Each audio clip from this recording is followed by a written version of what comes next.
우리가 오케스트라 공연을 뭐 자주 보러 가진 않지만 가끔 이제 TV나 이런 것들을 보면은 눈에 띄게 보이는 것들은 이제 악기를 연주하는 사람들입니다. 바이올린, 뭐 플룻, 첼로 연주자들의 연주가 늘 눈에 대번 보이게 됩니다. 또 그들은 각자 최선을 다해서 자기 파트를 연주합니다. 그런데 연주가 끝난 후에 관객들이 가장 큰 박수를 보내는 대상은 하나 소리 내지 않았지만 전체 곡을 이끌고 간 지휘자입니다. 연주자들이 아무리 실력이 좋고 뛰어난 사람이라고 하더라도 이 지휘자의 손짓이 없으면 그 연주는 소음이 되고 맙니다. 오늘 창세기 24장에는 아브라함, 또 아브라함의 종 리브가와 또 이삭이라고 하는 훌륭한 연주자들이 등장합니다. 하지만 이 웅장한 언약의 연주를 뒤에서 완벽하게 지휘하고 계시는 우리 하나님의 손길을 우리가 더 주목하기를 바랍니다. 오늘 말씀은 아브라함의 종이 아브라함의 명령을 따라서, 부탁을 따라서 이삭의 아내를 구하러 갔던 이야기라고 할 수 있습니다. 사라가 죽은 3년 후에 아브라함이 종을 보내서 그의 이삭의 아내를 구하게끔 하는데, 사실 이 이야기가 조금 의아하다라고 할 수 있는 점은 첫 번째로 이 내용이 너무 길다는 겁니다. 그냥 어디 가서 아내를 구해왔다 이렇게 하면 뭐 괜찮을 것 같은데, 물론 그 이야기이지만 무려 67절까지 그 얘기가 이어지고 있습니다. 67절은 창세기에서 가장 긴 절입니다. 중요하게 여기는 거라고 볼 수 있겠죠. 그리고 이 아내를 찾는 방식도 조금 독특합니다. 우리 1절부터 9절까지 읽었던 것은 아브라함이 종을 불러다가 어디에 가서 어떤 사람을 데려와라 이렇게 이야기를 하는 당부의 장면인데, 큰 여정을 걸어가야 합니다. 아브라함이 종에게 부탁했던 것은 가나안 여인 중에서 아내를 데려오지 말고 자기 족속의 여인을 데려와서 이삭의 아내로 삼아야 한다라는 것인데, 이것을 위해서 아브라함의 종이 떠난 그 길은 굉장히 멉니다. 편도로 약 800km 정도 되는 거리입니다. 800km 정도가 되면 서울부터 왕복하는 거리이죠. 근데 거기를 편도로 가야 되는, 심지어 차도 없고 기차도 없는 그때 걸어가야 하는 여정이었습니다. 굉장히 멀고 위험한 그 길일 수가 있습니다. 그리고 구체적으로 알려주지 않고 일단 아브라함 족속의 여인을 데리고 와야 합니다 라고 했기 때문에 좀 더 힘들 수 있습니다. 마치 서울에서 김서방 찾기 같은 거죠. 아니면 뭐 해변에서 바늘 찾기처럼 어려운 막막한 그런 길을 가야 했습니다. 이렇게 멀고 긴 여정을 시작한 아브라함의 종인데, 우리가 계속해서 그 말씀을 보면은 아브라함의 종이 한 일이 우리의 시각으로 볼 때는 좀 무모하기도 하고 약간 그 아내 얻는 방법이 상남자 스타일이라고 할 수 있습니다. 나홀의 성이 있는 지역에 도착을 합니다. 그곳에 도착해서 한 우물가에서 이제 쉬려고 있는데, 그때 마침 그 동네의 소녀들이 와서 물을 기르러 왔습니다. 그런데 그 종의 마음에 갑자기 이런 마음이 딱 들었습니다. 지금 내가 여기 왔는데 나와 우리 낙타들 10마리를 물을 권하는 사람이 있으면 그 사람이 이삭의 아내가 될 줄로 믿습니다라고 한 거예요. 좀 이상하지 않습니까? 신부감을 구하기 위해서 먼 거리를 왔습니다. 800km 정도 먼 여정을 걸어왔고, 또 자기 주인이 부탁한 일이었기 때문에 저라면 조금 신중하게 접근을 했을 것 같아요.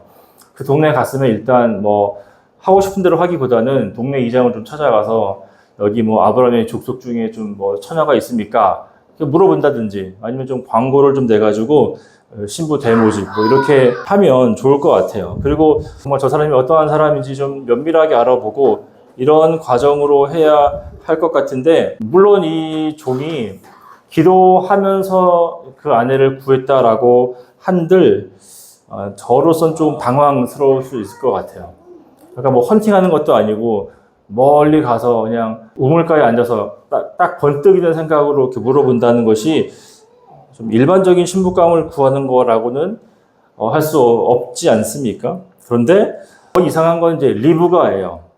생각과 다르게 이야기가 흘러갑니다. 이 기도를 마치기도 전에 옆에 와 있던 한 여인, 이 사람이 리브가인데, 이 사람이 물을 채워서 집으로 돌아갈 때에 그 종에게 물을 건네고 또 낙타 10마리에게 물을 다 건네줍니다. 황당한 기도를 해놓고 이제 결과를 기다리고 있는데 마침 리브가가 옆에 등장했고 리브가에게 물을 구했더니 그 리브가가 물을 주었다는 거죠. 그리고 낙타 10마리에게 물을 먹이려면 물통이 꽤 많이 들어야 하죠. 그러니까 그냥 뭐 컵 하나 이렇게 물 건네주는 것보다는 조금 더 큰 마음을 썼다라고 할 수 있습니다. 그래서 이제 이 아브라함의 종이 리브가의 모습을 보면서 이거는 이제 그린라이트다, 이건 직진해도 된다라고 생각을 해서 리브가에게 금고리와 또 금 손목고리를 주면서 물어봅니다. 자매님은 어느 집 사람입니까? 이렇게 물어보면서 마침 그가 아브라함의 족속의 사람인 것을 알아냈습니다. 아브라함의 동생의 딸이 된 거죠. 이것을 알게 되고 나서 이제 내가 멀리서 왔는데 당신의 집에서 좀 하루 묵으면 안 됩니까? 라고 해서 이제 따라가게 됩니다. 그래서 그 집을 따라가서 하루 이제 묵게 됐는데 리브가의 오빠와 아버지와 만나서 어떻게 내가 지금까지 여기에 왔고 어떤 이유로 여기에 왔는지에 대해서 서로 이제 이야기를 합니다. 내가 아브라함의 종인데 그의 아내를 구하기 위해서 지금 멀리 왔습니다. 내가 기도를 하면서 준비했는데 마침 리브가가 그렇게 물을 주었고 내가 지금 그에게 손목걸이 주고 여기까지 왔습니다. 그 말을 들었던 리브가의 오빠와 아빠가 이것은 이제 하나님께서 인도하신 것이다라고 알고 리브가를 이제 시집 보내기 위해서 이제 딱 결정을 해야 될 때가 된 거죠. 그랬더니 사실 이제 당장에 내보내기는 좀 어렵죠. 아무리 운명 같은 만남이고 아무리 하나님이 인도하신 것이라고 자기도 알고 믿고 한다고 하더라도 어떻게 되냐면 조금 당황스러웠습니다. 그래서 이 리브가의 아빠와 오빠가 시간을 좀 달라. 며칠 또는 한 열흘 정도만 이제 시집 보내면 좀 보기 힘드니까 우리 집에 있게 해 달라라고 이야기를 하는데 정작 옆에 있던 리브가가 갑자기 선수를 치는 거예요. 뭐라고 선수를 치냐면 아니 뭘 그렇게 기다립니까? 저 내일 가겠습니다. 이렇게 이야기를 하게 됩니다. 그래서 리브가가 진짜 따라갑니다. 처음 보는 그 아저씨를 따라서 다시 이제 800km 걸어가야 되는 거죠. 그리고 신랑이 누군지 알아요, 몰라요? 모르는 상태죠. 갔는데 얼굴이 본인의 스타일이 아니면 어떻게 해요? 키 185였더니 키가 막 120이에요. 그러면 이제 물을 수도 없잖아. 800km 걸어왔는데. 근데 리브가는 그 모든 어떻게 보면은 이제 위험을 무릅쓰고 집으로 다 이제 돌아오게 됩니다. 그런데 또 다행히 이삭이 리브가를 딱 처음 봤을 때 너무 흡족했고 또 리브가도 군소리 없이 둘은 이제 결혼하게 되고 그 언약을 이을 자가 되고 맙니다. 그래서 이 이야기는 내가 아내를 얻는 방법에 대해서 탐구하고 이것을 그대로 따라해야 하는 그런 구절이다 이렇게 생각하기는 조금 어렵다라는 거죠. 물론 이제 아내를 얻는 그 과정이지만 우리가 그 과정을 이끄신 하나님께 조금 더 주목해야 한다는 겁니다. 그 뒤에 있는 더 중요한 그 의미들에 대해서 우리가 생각해 보자라는 것이죠. 자, 그러면 이 이야기가 우리에게 주고 싶어 하는 바는 무엇인가 한번 생각해 보겠습니다. 자, 이 이야기 전체에서 중요한 과정마다 한 단어가 여러 번 반복해서 등장하는 것을 우리가 볼 수 있어요. 바로 헤세드라고 하는 단어입니다. 이 헤세드는 은혜, 자비, 사랑, 인애 이렇게 번역되는 단어이기도 한데 이 헤세드라고 하는 단어는 일반적인 친절이라기보다는 언약에 기반한 신실하고 변함이 없는 사랑을 가리킬 때 헤세드라고 우리가 표현합니다. 주로 하나님께서 우리를 사랑하시는 그 사랑, 언약에 기반한 우리를 향한 사랑을 헤세드라고 표현을 하는데 24장에서 특별히 4번 이 헤세드가 등장을 합니다. 24장 12절에 보면은 주인 아브라함에게 은혜를 베푸시옵소서라고 이야기하고 있죠. 여기서 이 은혜라고 하는 말이 헤세드입니다. 그 다음에 이 14절 보면 또 중간에 이런 말이 있습니다. 이로써 주께서 내 주인에게 은혜 베푸심을 내가 알겠나이다 이렇게 말을 하죠. 그 다음에 27절로 한번 가봅시다. 27절에 가보면 나의 주인 아브라함의 하나님 여호와를 찬송하나이다. 나의 주인 주의 사랑과 성실을 그치지 아니하셨사오며 라고 말하죠. 이때 주의 사랑, 이 사랑이 헤세드입니다. 그리고 마지막 49절로 한번 쭉 가봅시다. 49절에 가보면 이제 당신들이 인자함과 진실함으로 이렇게 써있죠. 이 인자함이 바로 헤세드입니다. 자, 한글 성경으로 보면 좀 다른 말로 표현되어 있는데 헤세드란 다 똑같은 단어예요. 그리고 이 네 군데의 헤세드는 누가 했던 말이냐면 아브라함의 종이 이 단어를 다 사용합니다. 그러면 언제 썼느냐? 12절과 14절은 나홀 성에 있는 우물가에서 앉아서 기도할 때 썼던 그 말입니다. 리브가를 만나기 전에 하나님께서 우리에게 헤세드를 베풀어 주세요라고 했던 그 현장입니다. 그리고 27절 말씀에서는 이 종이 리브가와 대화를 하면서 하나님의 인도하셨음을 깨달았을 때에 했던 말입니다. 하나님의 헤세드가 우리 가운데 있어서 내가 지금 당신을 만난 것입니다. 이렇게 했다는 거죠. 그리고 마지막 이 49절 말씀은 아브라함의 종이 리브가의 아버지 부두엘과 오빠 라반에게 리브가를 데리고 가도 되겠느냐라고 했을 때에 했던 그 단어입니다. 그러니까 앞에 세 군데의 헤세드는 하나님의 헤세드를 구하는 거였죠. 그런데 마지막 이 49절의 헤세드는 사람들의 헤세드를 구하는 거죠. 그런데 이 사람의 헤세드를 구했기 때문에 이 하나님의 헤세드를 구한 것과 다른 것이냐? 이 49절의 헤세드는 행복한 표현이라고 할 수 있습니다. 지금까지 하나님께서 우리의 발걸음을 인도해 주셨습니다. 당신도 그것을 인정했으니 협조해 주십시오. 약간 이런 식으로 이야기를 한 거라고 할 수 있습니다. 하나님께서 리브가의 가족이 아브라함에게 베푸는 그 신실한 대우를 지금 요청하고 있다라고 할 수 있습니다. 그러니까 리브가를 데리고 오는 모든 과정마다 가장 핵심적인 것은 바로 하나님의 인도하심, 하나님의 그 자비하심이 그 리브가를 데리고 오게 하는 가장 중요한 역할이었다라고 이야기를 했다는 것이죠. 드러나지는 않지만 중간중간에 그 중요한 순간에 하나님의 예가 리브가를 데려오게 하는 중요한 일이었음을 우리는 단어 이 하나를 통해서 추측해 볼 수 있습니다. 자, 이 사람을 보낸 아브라함과 그리고 열심히 일했던 아브라함의 종, 그 다음에는 리브가, 그 다음에는 이삭 이렇게 말할 수 있습니다. 이 사람들은 다 어떻게 보면 중요한 일을 했다라고 볼 수 있어요. 내가 이 이야기의 주인공이다라고 한번 이렇게 주장할 수 있을 만큼의 역할을 합니다. 먼저 아브라함을 보도록 하겠습니다. 아브라함은 그 리브가를 데리고 와서 결혼을 성사시키는데 그러면 이 결혼의 혼주는 누구예요? 결혼의 혼주 아브라함이죠. 그래서 이 리브가를 데리고 오기는 왔지만 이삭이 결혼을 하긴 했지만 혼주는 아브라함이니까 아브라함이 약간 내가 할 말 있다. 나 이 이야기에서 너무나 중요한 사람이다. 이렇게 말할 수 있습니다.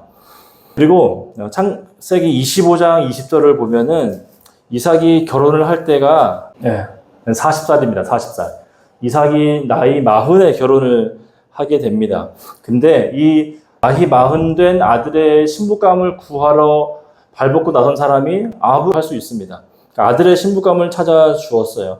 그가 자기 족속의 사람을 찾으라라고 그랬고 또 종을 보낼 때 하나님께서 너와 함께 하실 것이다 라고 말씀하시면서 이 이야기의 그 중요한 시작 그리고 어떤 그 뼈대와 같은 일들을 계획한 사람이다 라고 할 수 있습니다. 다음은 우리 이삭을 한번 보십시다. 이삭은 이렇게 말할 수 있습니다. 누가 이 일을 시작했든 또 누가 그 신부감을 찾으러 다녔든지 간에 결국에는 누구 안에 구하는 거예요? 나의 안에 구하는 겁니다 라고 이야기할 수 있습니다. 그렇죠? 네.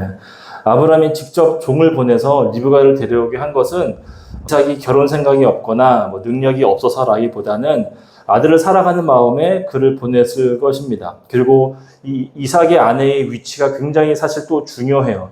아브라함이 그 언약을 받았고 그 다음에 이삭이 결혼하여서 그 하나님의 언약이 계속 성취되어야 하기 때문에 아브라함이 이삭을 위해서 그렇게 아내를 구한 것입니다. 그래서 하나님의 언약이 성취되기 위해서는 이삭이 대를 이어야 하는 거죠. 이삭이 발벗고 다니지 않았어도 이삭이 지금 중요한 인물임은 틀림없습니다. 그 다음에 이 이야기를 듣고 있던 한 사람이 또 손 들고 이야기할 수 있습니다. 바로 아브라함의 종인데, 이 아브라함의 종은 사실 24장 내내 등장하죠. 그가 800m를 걸어간 거고, 그가 우물가에서 기도한 거고, 리브가를 만난 거고, 또 그의 집에 가서 리브가를 우리 집으로 이제 데려와야 합니다 라고 하면서 그를 다시 데려온 사람, 가장 많이 일한 사람이고 가장 고생한 사람이 바로 이 아브라함의 종입니다. 그리고 이 아브라함의 종에 대하여 설명할 때 24장 2절에서 뭐라고 말하냐면, 자기 집 모든 소유를 맡은 늙은 종이다 라고 2절에서 소개합니다. 자, 자기 집의 모든 소유를 맡은 늙은 종이라고 말하면, 우리가 늙은 종이니까 나이가 많은 연로한 종이겠거니 생각할 수 있습니다. 물론 그렇게 볼 수도 있어요. 그런데 이 말은 종들 중에서 가장 뛰어난 종이다, 가장 엘리트 종이다, 이렇게 말할 수 있습니다. 아브라함이 가장 신뢰하는 종, 가장 노련하고 또 아브라함의 마음을 누구보다 잘 알고 있는 사람이 바로 이 종인 거죠. 누구에 비유하면 좋을까 생각해 봤는데, 부잣집 막내 아들이라는 드라마가 있어요. 누구 나오죠? 잘생기네. 거기에 그 회장으로 진양철 회장이 등장합니다. 근데 이 진양철 회장 옆에서 항상 옆에 있는 비서가 있어요. 이 비서 같은 존재라고 말할 수 있어요.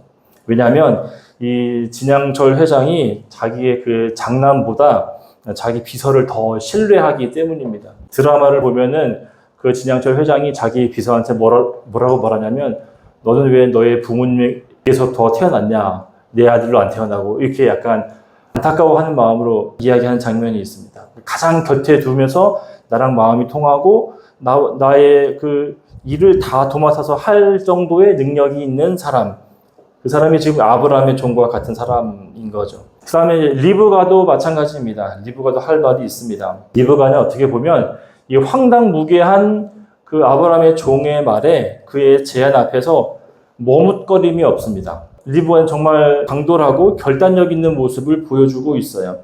가족들이 너 정말 따라갈 거야? 라고 물어봤을 때 주저함 없이 그는 따라가겠다라고 대답을 했고, 이삭의 얼굴도 만나보지 못한 상태에서 오직 하나님의 신실하심, 하나님이 정말 이 결혼을 이끌고 계시는구나 라고 하는 그 믿음을 가지고서 그 자기가 살았던 집을 떠나서 800km라고 하는 긴 여정을 따라 떠나는 믿음의 사람으로 볼 수 있습니다. 이 모습이 마치 이 아브라함의 모습과 비슷합니다. 처음에 하나님께서 아브라함에게 너의 고향과 친척과 아버지의 집을 떠나 내가 내게 보여줄 땅으로 가라 라고 했을 때 떠났던 그 아브라함의 모습처럼 지금 이 리브가도 그와 같은 결단력 있는 모습을 재현해주고 있다. 그리고 또 결정적인 게 하나가 있습니다. 리브가는 집에서 떠나기 전에 가족들이 그에게 이렇게 축복하는 장면이 나옵니다. 우리 이 말씀은 한번 같이 읽어보면 좋겠습니다. 60절이군요. 죄송합니다. 60절. 함께 읽겠습니다. 시작. 리브가에게 축복하여 이르되 우리 누이여 너는 천만인의 어머니가 될지어다. 내 씨로 그 원수들의 성문을 얻게 할지어다. 아멘. 여기 보면 너는 천만인의 어머니가 될지어다. 그리고 내 씨로 원수의 성문을 얻게 한다라고 말했습니다. 그런데 이 축복의 말이 사실 굉장히 중요한 말입니다. 우리 앞으로 가서 22장 17절 한번 보도록 하겠습니다. 앞으로 가서 22장 17절. 내가 내게 큰 복을 주고 내 씨를 크게 번성하여 하늘의 별과 같고 바닷가의 모래와 같게 하리니 내 씨가 그 대적의 성문을 차지하리라.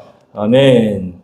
자, 지금 하나님께서 아브라함에게 너의 씨가 그 대적의 성문을 차지한다라고 했는데, 지금 리브가는 가족으로부터 어떤 축복을 받느냐면 네가 원수의 성문을 차지하게 될 것이다 라고 이야기했어요. 그러니까 하나님이 아브라함에게 주었던 그 약속이 지금 누구에게 흘러갔어요? 리브가에게 흘러갔다라고 할 수 있는 거죠. 그러니까 언약을 이을 그 존재감 있는 너무나 중요한 역할을 하는 사람이 리브가다라고 말할 수 있습니다. 그래서 리브가는 여자 아브라함이라고도 말할 수 있습니다. 그래서 그런 관점에서 보면 14장의 이 이야기는 리브가를 만나기 위해서 쓰여졌구나. 이 리브가를 위해서 지금 이 이야기가 흘러왔구나. 이렇게 생각해 볼 수도 있을까요? 없을까요? 충분히 그럴 수 있는 이야기라는 거죠. 이처럼 이 24장의 긴 이야기 안에서는 이삭도 주장할 수 있고 리브가도 주장할 수 있고 그리고 아브라함도 그리고 아브라함의 종도 굉장한 연주가입니다. 이 오케스트라 안에서 내가 할 말이 있는 존재입니다. 축구를 했는데 다 손흥민이야. 다 메시고 그렇게 다 자기를 드러낼 수 있을 만큼 자기의 역할을 하고 있습니다. 그런데 하지만 누구 하나가 이 이야기의 주인공이다라고 사실 말하기에는 살짝 부족한 면도 없지 않아 있어요. 왜냐하면 일단 아브라함을 보면 아브라함이 이 일을 시작은 했지만 시작만 한 거지 일은 안 했죠. 그냥 종 보내고 그냥 기다리는 거죠. 그 다음에 이삭 자기 아내를 구해 온 것이니까 내가 중요하다라고 말은 할 수 있지만 이삭은 이 과정에서 한 게 없어요. 하는 게 없고 나중에 리브가가 올 때 깊이 묵상하고 있다가 리브가를 보고서 좋아해요. 그게 다야. 한 게 없어. 그 다음에 이 아브라함의 종 많이 역할했죠. 그라운드를 막 누비면서 5명 제키고 센터링 올리고 다 했습니다. 그런데 아브라함의 종의 이름이 안 나와요. 그렇죠? 다 나오잖아요. 아브라함도 나오고 이삭도 나오고 리브가도 나오는데 아브라함의 종은 이름이 안 나와. 그리고 종이 24장 이외에는 안 나옵니다. 그러니까 조금 무명의 어떤 사람으로 등장하기 때문에 그 사람이 정말 이 이야기의 주인공으로 말하기에는 조금 석연치 않은 면이 있습니다.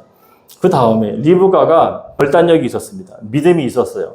정말 하나님 따라서 내가 언약을 받은 자로서 그 역할이 있지만 그냥 사실은 아브라함의 종이 와서 부르니까 따라간 거지 모든 것을 다 했다 이렇게 말하기에는 조금은 부족하다라고 말할 수 있습니다. 오히려 아까 제가 말했던 그 헤세드라고 하는 그 단어가 너무 중요한 중간중간에 다 드러나서 그 은혜가 이 이야기를 휘어잡고 있다라고 말하는 것이 더 옳다라고 볼 수 있습니다. 그래서 우리는 이 이야기가 이 주인공이 바로 하나님이심을 우리는 고백할 수 있습니다.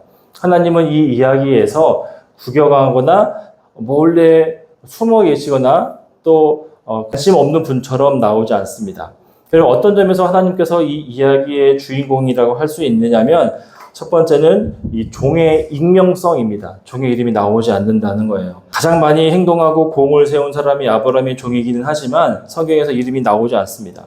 이것은 그 인물 자체보다는 그 인물을 움직이게 하신 보이지 않는 하나님께 시선을 더 집중시키기 위한 장치라고 할 수 있어요. 그러니까 고의적으로 그렇게 썼다는 거죠. 두 번째로 하나님은 배후에서 계심을 우리가 알 수 있습니다. 하나님이 환상으로 아니면 말씀으로 이렇게 나타나지는 않지만 하나님은 사람들의 고백을 통해서 드러나셔요. 그리고 그 상황 속에서 하나님께서 완벽하게 개입하고 계십니다.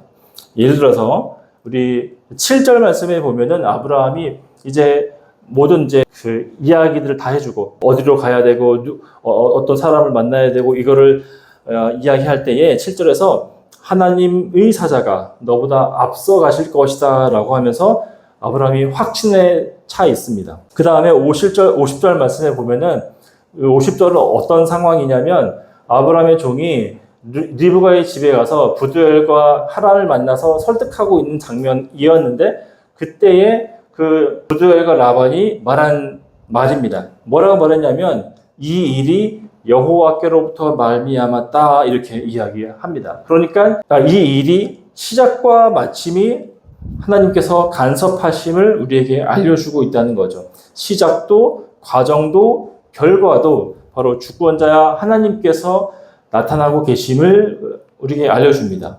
그 다음에 세 번째로는 하나님은 배후에서 일하십니다. 배후에 계셨다면 또 배후에서 일하시는 하나님이세요. 종이 기도한 대로 하나님께서 리브가를 싹 데려오시죠. 이것은 단순한 우연이라고 보기에는 너무 어렵습니다. 또 한 사람의 미담이라고 말하기에도 또 너무 어렵고 또 우리의 기대를 뛰어넘는 하나님의 일하심이 있었다라고 볼 수 있죠. 어떤 사람의 그 역할을 뛰어넘는 중요한 순간에 말씀으로 등장하시고 또 계시고 그 일들을 이루도록 리브가를 우물가에 데려다 놓고 리브가가 결단하게 하고 또 부두엘과 라반이 또 하나님의 일하심을 인정할 수 있게 하신 배후에 계신 하나님의 선하신 일들을 우리가 고백할 수 있게 됩니다. 카펫만 한번 생각해 봅시다. 여기 카페트가 쫙 깔려 있으면 보통 이렇게 문양을 넣잖아요. 뭐 동그라미도 넣고 네모도 넣고 뭐 별도 넣고 사람도 집어넣고 뭐 다 하는데 이 카페트를 싹 뒤집어 보면 어떤 그림이 나와요? 약간 지 멋대로 되어 있죠. 양말도 그렇지 않습니까? 양말도 뭐 발목 쪽에다가 뭐 글씨를 쓴다든지 뭐 로고를 딱 박으면 딱 겉에서 보기에는 이게 뭐 호랑이구나 사자구나 이게 뭐 무슨 말이구나 아는데 뒤집어 놓으면 모른다는 말이죠. 그래서 하나님의 일하심이 지금 이 카페트의 뒷모습과 같다 이렇게 말할 수 있습니다. 실이 제멋대로 엉켜있는 것 같고 지적고 또 어두워 보여서 이게 도대체 무슨 작품을 말하는 건가 알 수는 없지만 장인의 시선에서 보면은 그 엉킨 실타래 하나하나가 모여서 화려하고 아름다운 문양을 완성해 가고 있기 때문입니다. 그래서 우리의 삶에도 이게 지금 뭐가 어떻게 되는 거지? 의심되고 알 수 없고 화가 나기도 하고 기다리는 것밖에 할 수가 없는 그 상황이 있지만 하나님께서 때가 되어서 싹 뒤집으실 때 하나님의 일하심이 우리에게 고백되어지고 그분의 일하심이 무엇인지 알게 되는 그런 순간들이 우리에게 보여진다는 것이죠. 그래서 오늘 본문에 등장하는 이 네 사람들, 종의 고생, 또 리브가의 용기, 이 아브라함의 결단은 바닥에서 보이는 실타래일 뿐임을 우리가 알 수 있습니다. 그 실들을 가지고 배후에서 위대한 하나님의 언약을 완성해 가시는 분, 그 분이 바로 우리의 삶의 주인이신 하나님이시다라고 말할 수 있습니다. 하나님께서 전면에 나타나셔서 좀 일하시고 좀 우리에게 보이시고 이러시면 참 좋을 것 같은데 많은 경우에 우리의 삶에서 하나님은 배후에서 일하십니다. 그리고 우리와 함께 하신다고 할 때에 이렇게 친구처럼 이렇게 보이는 분으로 이렇게 나타나시면 좋을 텐데 또 그렇지도 않게 일하십니다. 우리의 삶에 하나님께서 항상 그렇게 등장하십니다. 하나님이 우리의 인생의 주인이심을 우리가 고백하는데 또 인생을 직접 살아가는 것은 우리 자신 아닙니까? 우리가 열심히 수고해서 일하고 열심히 우리가 또 자녀를 양육하고 또 열심히 뭐 행동을 우리가 다 하죠. 그러니까 우리 인생에서 드러나는 것은 우리 자신이에요. 그러나 우리는 시간이 지났을 때에 하나님이 다 하셨습니다라고 고백하게 됩니다. 내가 걸어왔는데 하나님께서 하셨다고 우리가 고백할 수 있도록 말씀해 주신다는 거죠. 하나님을 빼고서 우리가 우리의 인생을 설명할 수가 없습니다. 벅차고 힘들 때마다 우리가 다시 이것들을 마음에 새기는 것이 참 중요하고 또 굉장히 또 가슴 벅찬 일인 것만 같습니다. 여러분 일주일을 한번 되돌아 알겠죠? 우리가 일주일 동안 많은 사람들을 만났고 많은 일들을 했고 또 어떤 그 사건들이 있었어요. 밥 먹고 숨 쉬고 살아가는 것 이 모든 것들을 우리가 다 해왔지만 우리는 하나님이 함께 해주셨다라고 고백할 수밖에 없습니다. 우리 나정원 집사님 중국에서 건너올 때 비행기가 폭파하지 않은 것은 하나님께서 지켜주신 것이고 우리가 오늘 주일 예배 드려 오기 위해서 차 타고 올 때에 하지 않은 것도 하나님 은혜고 저 길을 건너올 때에 안전하게 지켜주신 것도 하나님이시고 우리가 밥 먹을 때에 소화되게 하신 것도 어떤 사람을 만나서 일을 할 때에 그 일이 되게 하신 것도 다 하나님이십니다 라고 우리가 고백할 수 있습니다. 근데 이렇게만 하면 사실 좀 저는 부족하다 생각이 듭니다. 우리는 종종 너무 기다리게 될 때에 또 이 일이 어떻게 되고 있는 건가 잘 모를 때에 내가 눈으로 이렇게 확인하고 만질 수 있고 이렇지 않을 때에 우리의 마음이 조금 회의적인 마음이 드는 것 같아요. 이쯤 됐으면 좀 뭔가 보여야 하고 이쯤 걸었으면 조금 이렇게 흔적이 남고 뭐 이런 것들을 우리가 기대하게 되는데 이 기다림이 길어지고 보이지 않는 것이 많아지면 막막함이 깊어지면 어쩌면 이게 처음부터 잘못된 것은 아닐까 하는 생각에 우리가 불안해하고 이 불안은 의심이 되고 이 의심은 점점 확신이 되어 가는 거죠. 그리고 또 말씀을 이렇게 쭉 보면서 이삭이나 리브가나 뭐 종이나 아브라함이나 다 제 자리에서 충실하게 제 역할을 감당하잖아요. 저마다 제 역할을 다 잘 하는데 정작 나는 내 인생의 퍼즐에서, 아니 하나님의 퍼즐에서 내가 내 역할을 잘 못하고 있는 것만 같다는 생각을 했습니다. 저들은 다 축구로 치면 뭐 메시고 호날두고 뭐 기타 등등인데 나는 뭐 무명의 선수만도 못한 헛발질만 하는 것 같고 또 달리다가 넘어지는 것만 같은 그런 사람처럼 보여서 정말 뭐가 되려는 건가 안 되려는 건가 이런 생각이 참 많이 있었습니다. 답답하기도 하고 뭘 해야 될까 이런 고민에 설교가 잘 풀리지도 않고 이 말씀이 나에게 힘이 막 되기보다는 좀 부담처럼 느꼈던 시간들도 좀 많이 있었어요. 그런데 하나님이 저에게 참 감사하게도 은혜를 주셨습니다. 여기까지만 설교 막 준비할 때 이거 어떡하지? 뭐 내 이야기가 아닌 것 같으니까 담대하게 뭔가 막 말할 수도 없을 것 같고 고민하기도 힘들었는데 하나님께서 제게 지혜를 주셨다라고 생각해요. 우리가 제 역할을 감당하는 것이 참 중요합니다. 근데 약하고 힘들고 무너져 있을 때는 내 역할을 잘 감당하지 못하죠. 그런데 그때에도 오히려 그때에 더 중요한 것이 있다는 걸 제가 알게 되었습니다. 그건 무엇이냐면 자 보세요. 자 아브라함이 제 역할을 잘 감당했죠. 뭐 종을 불러다가 뭐 아브라함 우리 족속의 사람을 보내라 이렇게 했지만 그는 결국 하나님을 믿고 축복하여 보낸 것입니다. 그러니까 담대하게 하나님을 믿는 것이 더 중요했다는 것이죠. 그 자기 종을 보내는 것도 잘했지만 결국에는 하나님을 믿고 그 아브라함의 종을 보낼 수 있었죠. 담대하게 믿는 믿음으로 보낼 수밖에 없었어요. 그리고 종도 이 우물가에 가서 하나님께 기도할 때에 담대하게 기도했죠. 그 다음에 리브가도 담대하게 아브라함의 집으로 따라갔습니다. 축출나 보이는 이 네 사람들도 결국에는 하나님 말씀에 대한 그 담대함이 있어서 그것이 정말 귀중한 어떤 역할을 하게 만든 일이었다라는 사실입니다. 그래서 내가 어떤 역할을 잘 못하는 것만 같은 부실한 사람처럼 보인다 하더라도 담대함을 가지고 내가 할 수 있는 일들을 하는 게 더 중요함을 저에게 가르쳐 주셨던 것 같습니다. 좀 달력을 볼 때마다 제가 깜짝 놀랄 때가 있습니다. 시간이 많이 지난 것 같은데 나는 그만큼 제 역할을 못하는 것 같은 뭐 그런 생각들도 많이 들죠.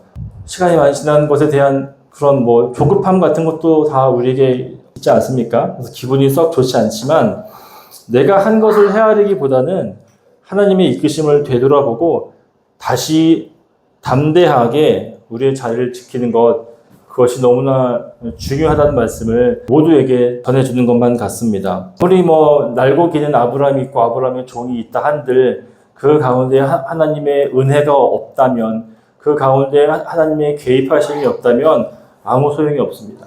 내가 조금 실수하는 것 같아도 그 안에 하나님의 은혜가 담기고 그 안에 하나님의 일하심이 보인다면 그거는 되는 거죠. 아무리 뭐 한다고 한들 안 되는 것이 있고 아무리 안 되어 보이는 것이 있다고 한들 되는 것이 있는 것이죠. 그래서 우리가 나를 신뢰하여서 내 역할을 하네 못하네 그런 마음 하나님께서 나와 함께 하시니 나는 끝까지 담대하겠다. 그러니까 이 황당무계한 일로 벌릴 수 있다.